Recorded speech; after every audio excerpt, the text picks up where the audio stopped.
நிலக்கோட்டை அருகே நடுப்பட்டையில் முதியவர் படுகொலையை கண்டித்து திண்டுக்கல் மாவட்ட ஆட்சியர் அலுவலகம் முன்பே ஆர்ப்பாட்டம். நிலக்கோட்டை அருகே நடுப்பட்டையில் முதியோர் படுகொலையை கண்டித்து திண்டுக்கல் மாவட்ட ஆட்சியர் அலுவலகம் முன்பே கண்டன ஆர்ப்பாட்டம் நடைபெற்றது. திங்கட்கிழமை மதியம் 2 மணி அளவில் தமிழ்நாடு தீண்டாமை ஒழிப்பு முன்னணி மற்றும் தீண்டாமை வன்கொடுமைக்கு எதிரான கூட்டமைப்பு சார்பாக இந்த ஆர்ப்பாட்டம் நடைபெற்றது. ஆர்ப்பாட்டத்திற்கு தீண்டாமை ஒழிப்பு முன்னணி மாவட்ட தலைவர் முத்துசாமி தலைமை வைத்தார்.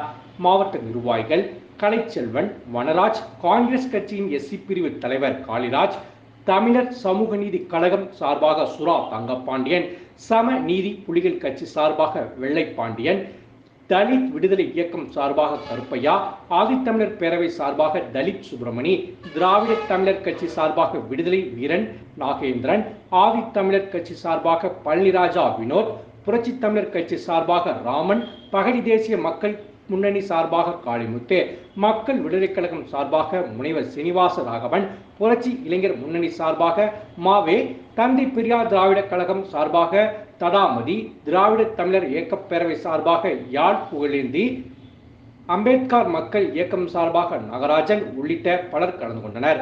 ஆர்ப்பாட்டத்தை அடுத்து கூட்டமைப்பின் தலைவர்கள் திண்டுக்கல் ஆட்சியர் பூங்குடியை சந்தித்து பேசினர். படுகொலையில் இறந்து போன முதியவர் ஆண்டார் குடும்பத்திற்கு உடனடியாக இழப்பீட்டுத் தொகை ரூபாய் 6 லட்சம் வழங்க வேண்டும்.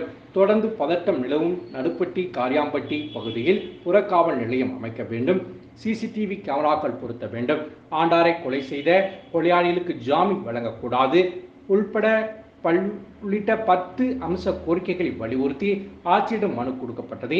மனுவை பெற்றுக்கொண்ட ஆட்சியர் உடனடியாக நடவடிக்கை எடுப்பதாக தெரிவித்தார்.